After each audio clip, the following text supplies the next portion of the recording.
Welcome to the Medovia Menopause Podcast, your trusted source for information about menopause and midlife. Join us each episode as we have great conversations with great people. Tune in and enjoy the show. Hey, welcome back to the podcast, everyone. April and I are excited to explore a new topic today. We know that midlife has a way of bringing long-held stories to the surface, and it asks us to look at what we've carried and what we've buried and what we're finally ready to understand. It also invites us into a deeper kind of creativity, not productivity or output, but meaning making, the creativity that comes from reclaiming your voice, naming your truth, and telling the stories you once felt you had to hide. And our guest today lives at this intersection. Harper A. Bailey is the pen name for Teosha Bailey. She's a Chicago native, public health leader, and powerful storyteller who challenges the status quo. She made history as the first Black woman to lead a prominent national women's healthcare nonprofit where she centered health equity and amplified the voices of communities too often left out of the conversation. Harper's new book, It Was Her, is a deeply personal memoir that explores grief, identity, and what it means to tell the truth out loud after years of silence. This is a conversation about grief as a teacher, creativity as a healing force, and the truths that midlife refuses to let us ignore. Harper's story is one of courage, reclamation, and the fierce determination to turn pain into purpose. Welcome, Harper, to the show. Oh, thank you so much. I'm happy to be here. Super We're excited. happy to have you. Well, let's dive in. Your story blends powerful public health insight with deeply personal truth. When did you first recognize that your lived experience could be a form of advocacy? That's a beautiful question and a great way to kick off this conversation. I would say I felt like I knew that pretty early on in my career. Like in my gut, I knew that what actually led me to public health had everything to do with my family's experience with going to the doctor, with, the late stage diagnosis of cancer that happened multiple times to different family members within my on both my mom and dad's side, poor health outcomes, and just couldn't understand like what is really happening. We're accessing the system, or some of us are not, but something's going on. So that part made me very curious. Also being in college and just trying to play around and thinking about who I wanted to be when I grew up. I came into it thinking, hey, I'm going to be a doctor. So I was a pre-med major, started taking classes. I was feeling good until I got into that inorganic chemistry, y'all. And then my brain was like, this is not for you. This is not it. So I ended up leaving school for a little bit and spent a year just trying to rediscover, like, who am I? What am I passionate about? What do I care about? And, I was like, I care about people. I care about society. I'm into values and beliefs and mental models. And then I came into the field of sociology. And so I said, you know what? I'm going to go back, change my major. And when I tell you, sociology opened up everything for me. And then I started thinking like, okay, that's when I tapped into public health. And I was like, I didn't even know that was a field. I didn't even know that was a thing. Public health is everywhere, but it's invisible because a lot of people don't even know what it is. They don't know the people that tell you to put on your seatbelt. That's public health. They don't know all of the signs and things around do not smoke and the ordinance and the ordinances around that. And people don't know that's public health and how it works in tandem with health. And so I was just intrigued and wanted to do more and just kept digging into that and just recognizing that there's so much power in lived experience, and bringing that into the workplace is a game changer. It really is. And it's a form of advocacy in a way that I don't think anything else is. I can tell that you are passionate about it. I just feel your energy, and I absolutely love that you found your way. I mean, you really did. You found your way, and the spark from within. But you had a dream, and I want to talk about that for just a minute, because you had a dream. You open up about that dream where you're running from yourself, right? What truth was that dream trying to reveal to you? That dream revealed to me that I was my whole life, I believed because I'm a high achiever that I was always running to the next mountain. And I was like, oh, I've done this one. I'm going to the next high mountain. Oh, I'm going to the higher one. I was always looking for the next big thing. And that's why I thought I was running towards. Mm, That dream revealed to me that it was so much bigger than that, that I truly was not just running towards something. I actually was running from myself. mm, okay. Because when you think about how the dream ends, when I realized who or what was chasing me, it was a younger version of myself Mm, who looked like she had seen many ghosts. Mm, She was trying to get my attention, and here the adult, polished version of me who had stuffed all that bad stuff down wanted no parts of her. mm, None. mm, But it scared me. It woke me up, and I was like, oh, what is that about? What is mhm. that about? But even then, I stuffed it. I stuffed it.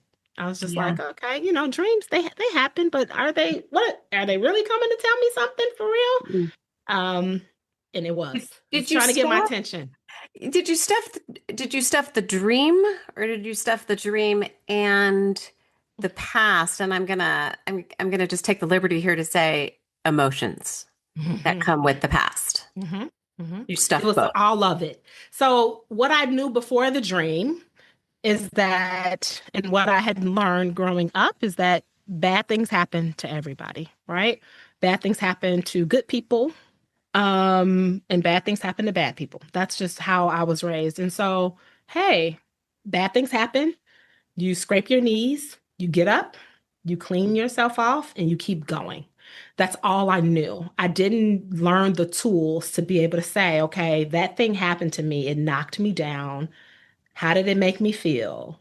Who was involved in that? Like none of those pieces of the processing never happened. And so when bad things would happen, it was just like, oh, this is just another moment. Okay, something else to put in the treasure chest because you have to keep going. Hmm. I was raised by some of the most fierce, strongest Black women I've ever met in my life. Like my grandmother, my mom, my on both of my sides. Like, and I have all these aunts, just strong, bold women, and they were, dealing with their own challenges, but still moving, still Mm, getting things done. I had no idea how much they were kind of internalizing or the struggle of that, but I just knew they were always working, always, moving. And that was what I knew I had to do in my life. I knew that mm, was for me. I was like, I got to keep going. And anything that comes my way, I'm going to work through it and I'm going to mhm. move. And my work through it was to work over it and keep moving to the next Yeah, thing. yeah. Yeah. Going That was my through way. it is harder than going over it. Yeah. Yes, Yeah. Yeah. exactly. And so I knew how to do the over it. I was like, and then I had this, and what I talk about in the book is that all the things that happened that were considered these bad things, I had a treasure chest, Mm, that I only opened not to take things out, but only to put things in. mhm, I love the treasure chest idea, but you opened that treasure mm. chest. I had to. Yeah. What happened and what inspired you to write this book? Oh, so the book actually was something that I'm a journaler and have been for a long time. And a writer. My aunt, one of my aunts, because I'm like, I got a lot of aunts. One of my aunts gifted me a diary at the age of 9. And when I tell you all, I promised, I've like made a vow to this diary. I'm going to writing you every day. We're best friends. It had a cute little lock and a teddy bear on it. And she and I just connected. And it was that moment where I could sit down and talk about how I was feeling or what I Mm, was thinking, what happened in my day. And being able to just start writing, I was like, I have to keep going. And so even through high school and my being in my teen years, my 20s, my 30s, I continued to journal. So I did all this journaling. And at one point it was like, I have all these books. Like maybe I should write a book. I got like this download, right? I like to call them God ideas where you don't know where they come from, but they're Mhm. there and it's clear. Oh, I need to write a book. And at the time I was thinking, oh, I'm very imaginative. I'm an only child because my dad had multiple children, but not in the house. So I grew up as an only child with my mom. So I had a keen imagination. So I was like, oh my God, I am going to write, some fiction works, about lions, tigers, and bears and dragons. I had all these fantasy stuff. And my spirit was like, no, you're going to write about your life. And I was like, yep, okay, good idea. I'm going to put that down. Then it kept coming back to me. So this is the what I call like the nudge, right? It's Yeah. like first it starts off where it's like a little doop, you need to write a book and it's about this. And I'm like, yep, I'm not doing that. Then I would be like watching TV and some lady's like, I just wrote my memoir. And I'm like, click. Or, Shut I'm up. on the I don't want to phone hear with a that. friend. I don't want to hear it. On the phone Yeah. with a friend and she's like, I just read the best memoir. And I'm like, this is getting nuts. You know what? I'm just gonna try it. I'm gonna go buy me a new computer because I love shiny things. And I'm just gonna see. Let's just see if I can get something out onto the page. So I started writing, just trying to get out there. And I was like, what's the most ideal place for me to start? And it was really my mom's transition. I had been in therapy some time, so that is important to be able to. I want everybody to hear and know this that I wrote that memoir from a place of not completely being healed, but on the healing pathway.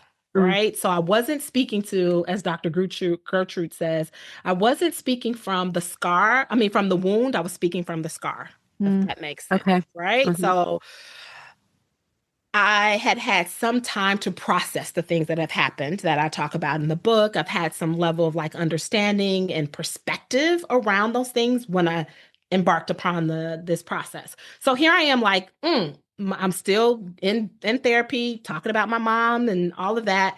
Let me start there. Her hospice experience. And when I tell you all, every time I would get into my office, like get myself the courage, I would start writing. I could not stop crying.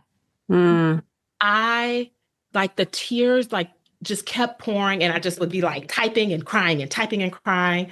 My husband would come and check in on me and he would say, I don't know if this is good for your mental health. Like, you sure this is good for you? And I'm like, me and my therapist talked about it. Leave me alone. I'm going to do it. Okay. I'm going to Go do shut it. the door. Yeah. Shut the door. Let me do it. I'm working right now. I'm working.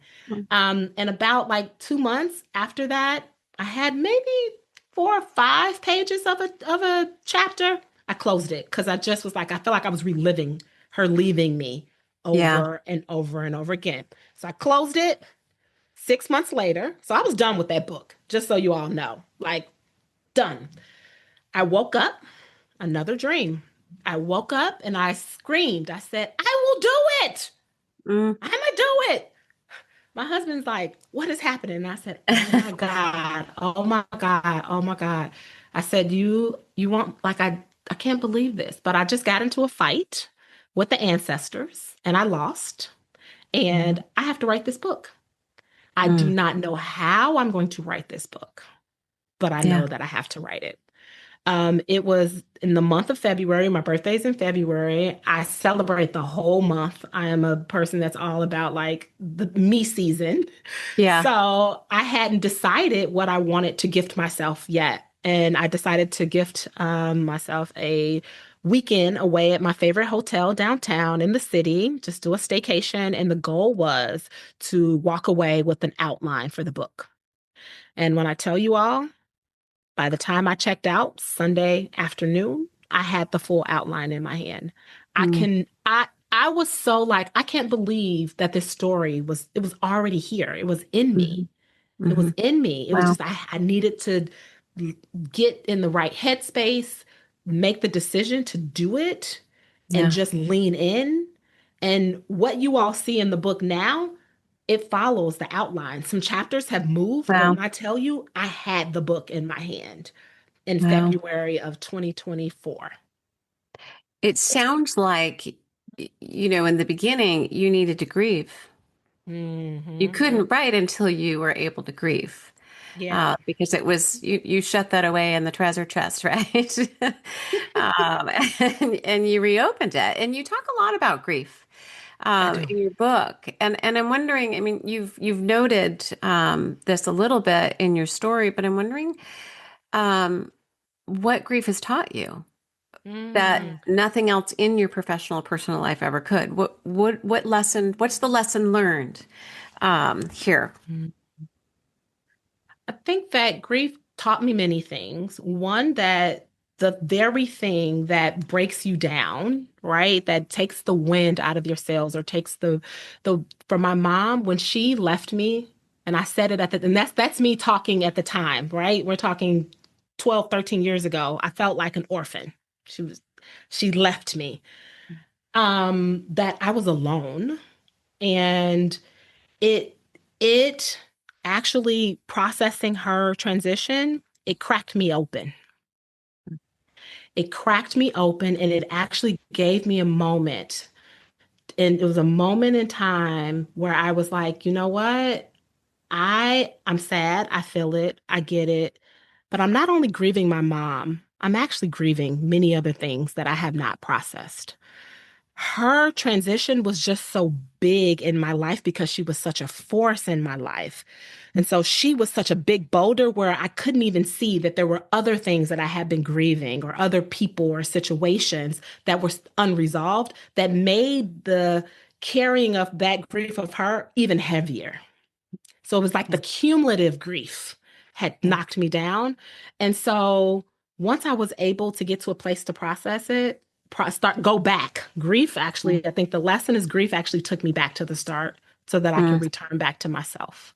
And so I tell people oftentimes that that was the biggest lesson that grief gave me. That whenever you lose something or you're sad about a situation, whether it's micro grief or macro, which in my mind, I like to think that grief is on a spectrum, but there's certain levels to certain types of loss and how we talk about it. That you owe it to yourself to actually pause for a second, to even sit in it in the discomfort, to be able to say how you feel and to check in with yourself over and over and over again, so that you can truly go back and come back home to yourself. And for me, it ended up being an invitation for me to return home over and over and over again. I love that Return home idea. to Yeah, yourself. return home. But losing your mother reshaped your whole identity too, because you were returning to yourself. Yeah. Yep. Absolutely. I really, I think that there are times when you are called to do things that you can't ignore. And that's what happened to you. April and I feel like that's about why we do the business that we do. We're called to do it. And if we ignored it, it would keep knocking at the door. But you really describe well about how it's like, okay, I hear you. Okay. You got to listen or it keeps coming back. That's it. Yes. I saw something one day. It was like, yeah, what do you think you're doing? You're trying to outrun your purpose. You can't do that. Like you trying to run away from it. It's in you already. It's waiting for you and your acknowledgement of it in order for it to like do all the things, but it's for you. And it's expressly for you, right? It's not for anyone else to do. It's for you. It's why your soul chose to come here. Well, and you're honest. You're brutally honest with yourself and what had happened in your life in this book. And I love that you did the work because I know people that didn't do the work and aren't facing their fears and are just shoving it down and never bring it back up. But you write honestly about your father in this book, in the complexity of loving him while he's struggling. And what helped you have the courage to decide that you were ready to address that truth, to be with that truth, to name that truth of that relationship? A lot of therapy. I would say definitely a lot of therapy. To really, and journaling. Journaling helped me a ton around just my perspective about, and I will also say my professional life. So the thing about our lives, and if you take a moment to just do kind of an assessment of all the things you've done, whether it's personal, professional, and kind of put it together, God places you in situations and experiences that actually set you up for the next thing. I don't think it's a surprise that when I left my job at the community health center I had been working for 6 years, that I went to oversee the mental health clinics. And then I ended up, that was the job. And then at some point, my portfolio expanded to include the substance use unit, to include violence prevention. And I started to learn more about substance use and starting to see it as a disorder. So that softened my heart a lot more. Like this thought that I'm like, here I can oversee programs, I can do funding and all that for everyone else. And here Yeah. I am, my dad, right? Didn't want to touch that.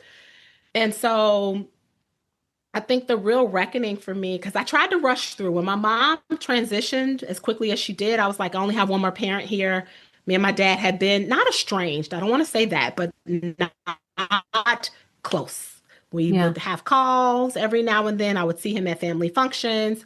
But when my mom transitioned, I was like, I gotta forgive him. I gotta forgive him because I only have one parent here. That was my rationale. And so I tried to skip over the process of forgiving him. And then talking to him more often, that made it worse, right? So we got the Mhm. promises, the things he said he could do. It's the I'm going to be there, I'm going to come to this, and he doesn't come. The times he didn't answer the phone, like that part, and that just hurt too much. Yeah. And I ended up having a reckoning where I realized what it was that the little girl in me wanted the dad that Mm. I had for a brief moment that would take me with him to, he had a door hanging business. And in the summertime, I would ride in his truck. And in Chicago, it's hot. He had no AC. We would roll down the windows and sit in his truck, and I would drive around the city where he was hanging doors. I was his little helper, and I'm like passing him a screwdriver, passing him a hammer, and I would, ask him questions. And I wanted that dad, Mm. and he wasn't. He wasn't able to come back to me and return to me in that way. And I was grieving that. The little girl in me got mad at him. Also, I was Mhm. mad at him. I also, as much as I enjoyed being with him as a kid, I also didn't think he took the time to get to see me.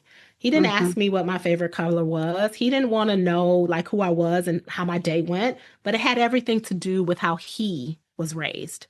Mm. And so once I got a chance to really lean in to my dad did the best that he could with what he had. My mom did the best that she could with what she had in raising me. It softened my heart big time, Mm. big time. And we started bonding. And then when he learned what I did for a living, and he's always been super proud, he would start talking to me like, okay, so tell me about this Narcan. What is this thing? And I'm running a campaign on Narcan and trying to get it to be approved to be in libraries. And here my dad is on the phone asking me about Mm. Narcan. Mm. Mm. And so we Yeah. learned to bond in a different way. And things have Yeah. come kind of full circle, I would say. Mm. Yeah, it's fantastic. Understanding empathy, we hear that all the time, but when it's put into practice, it sure does make a huge difference. And I do think too, midlife does bring clarity for us. The burdens that we carry as a child, the disappointment that we have carried for a very, very long time. That's where a lot of that Mhm. grief comes from, as you just noted. But you actually not only brought that to light, you speak truth, as Kim noted, but you turned your story into art, which I love.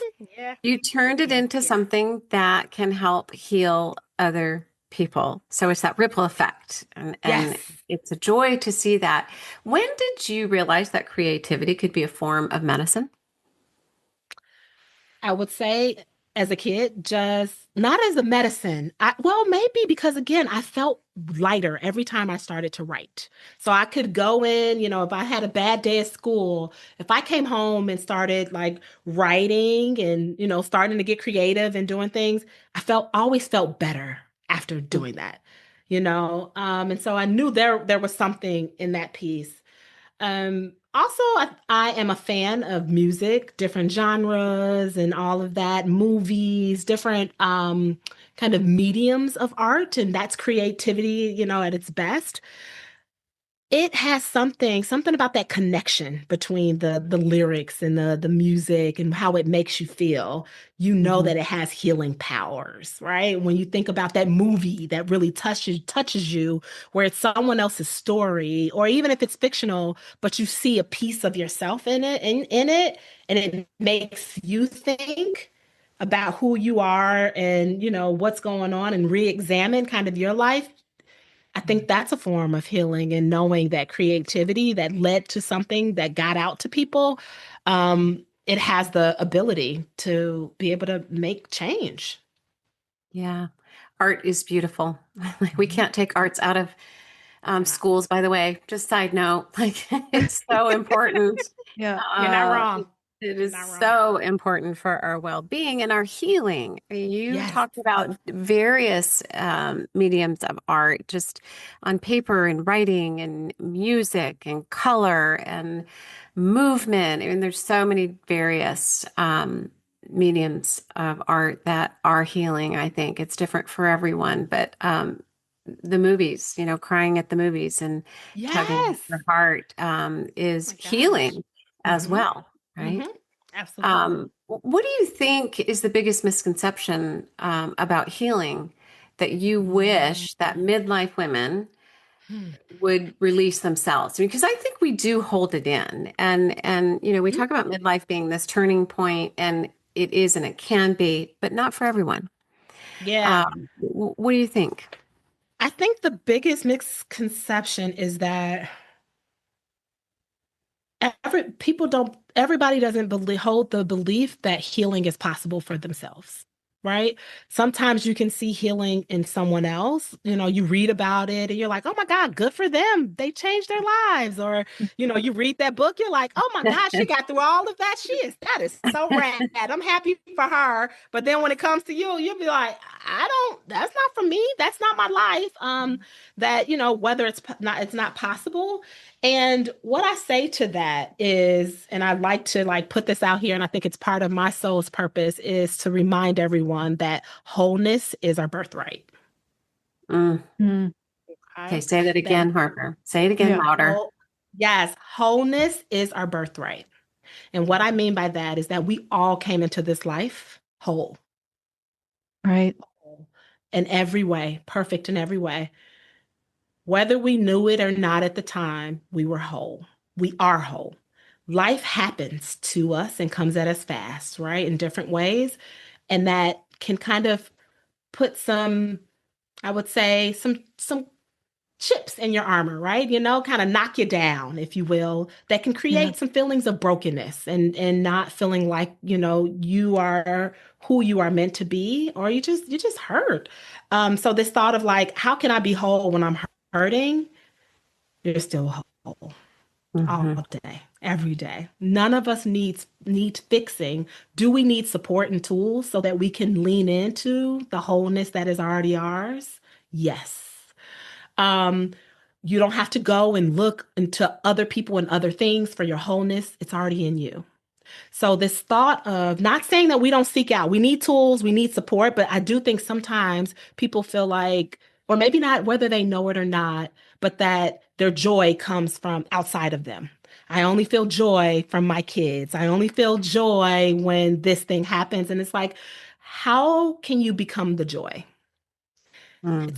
Yeah. That's a part of wholeness. It's yours. It's you. And so if you're not looking for something out there in other people and other things and situations, how would you move about this lifetime if you don't feel whole right now, but your job is to reclaim something that already belongs to you?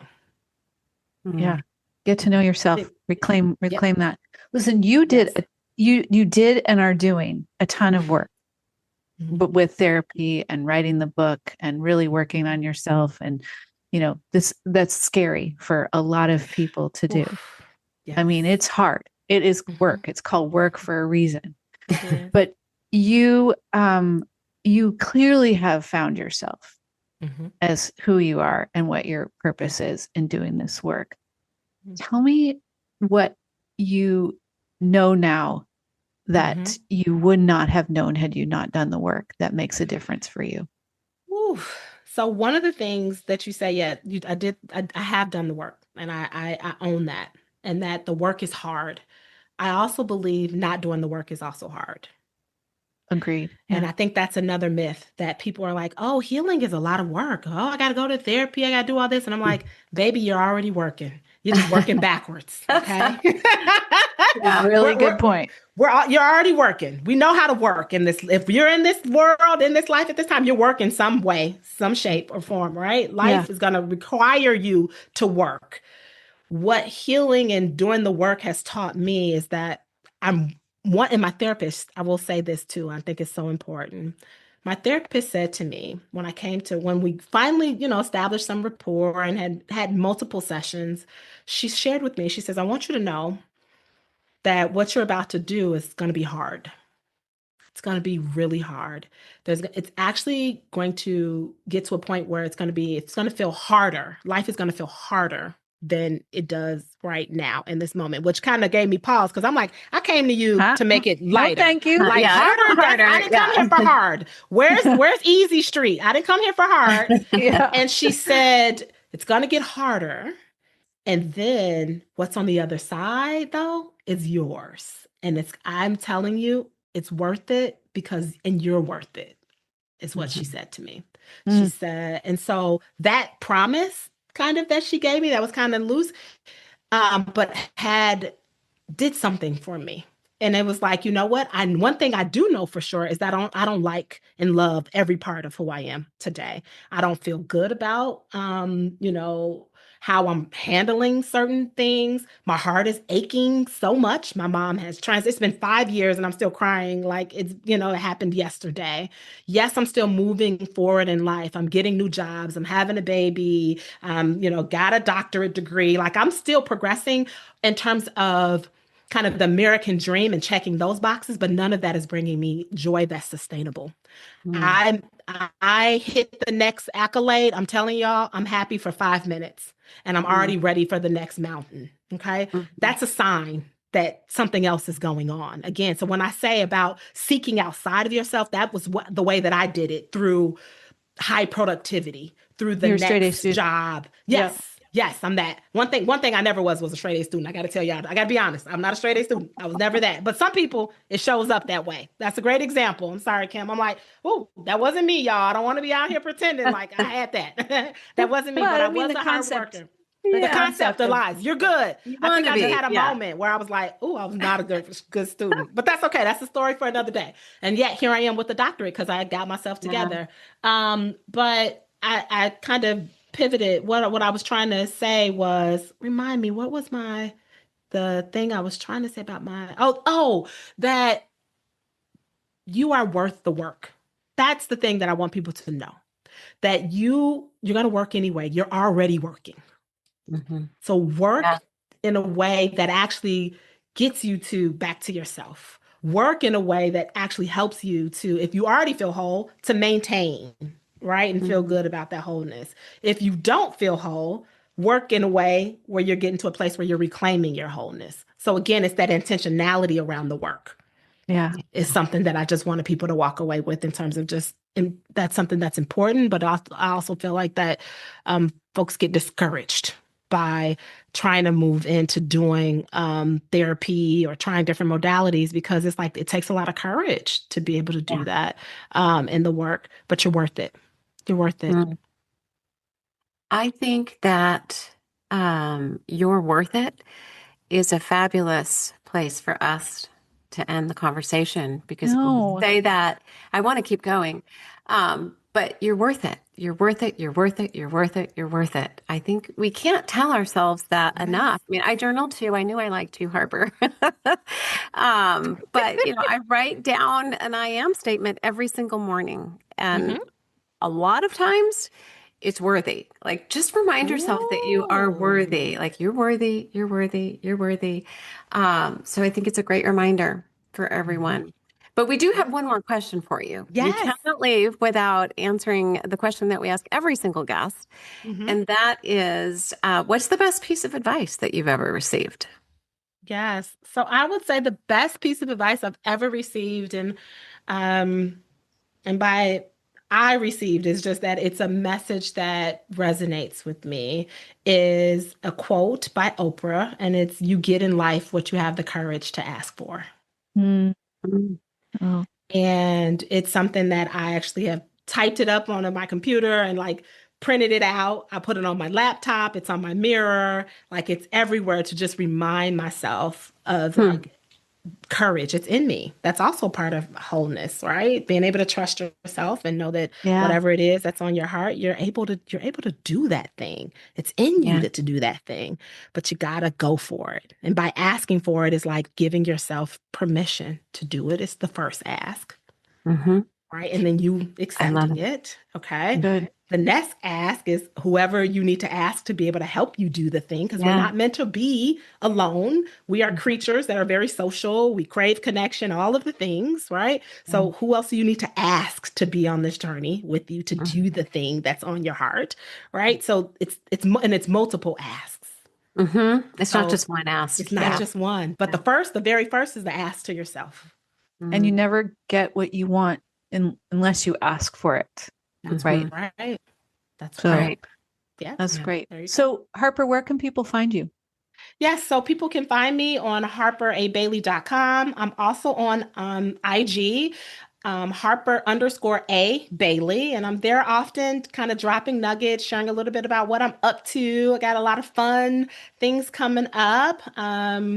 And I want to stay in touch and let people know that they're worth it and that Yeah. wholeness is our birthright. So I'm on a mission and I'm going to keep going. Go get it. So Fantastic. thank you guys. And listeners can buy your book on Amazon? They sure can. You can go on Amazon. And if for folks who are looking for alternative ways to buy the book, they can go on my website as well and get the book. There's also if some people want to get a sample and check it out and see what it's about, Yeah. you can go on my website and be able to download the first chapter. So, and know that first chapter, y'all, I go there. So just get Yes, you do. ready. You're not going to ease into Oh, it. Just be baby. ready. Okay. It's a boom bam. I'm just saying. I like that. I'm like, just get to the point. Yeah. That's Yeah. it. What are we talking about? Come on, come Yes. on. Yes. Yeah. Well, this has been a wonderful conversation, and I really appreciate your authenticity and your bravery and your Oh, courage because there is a ripple effect, and I do believe that you're going to help so many other people in this mm, world. So thank you for doing what you're doing. thank you. And thank you. Thank Yeah. both of you for what you are doing and the courage that you all have to be able to create a space, right, for people to come on and have these conversations that need to be had. And so thank you for, rising to the occasion and living out your soul's purpose. So you also, both of you are light workers. And so I'm with my people and I'm Right excited. on. So thank Yeah. you. Well, we Thank call you. you friend now, and Yes. it's the best part of our day. So Yeah. Ah, we enjoy thank it. you. Yeah. So Yes. thank you for that. And listeners, until we meet again, go find joy in the journey. Take Thanks good all. care. Thank you for listening to the Medovia Menopause Podcast. If you enjoyed today's show, please give it a thumbs up, subscribe for future episodes, leave a review, and share this episode with a friend. Medovia is out to change the narrative. Learn more at medovia.com. That's MIDOVIA.com.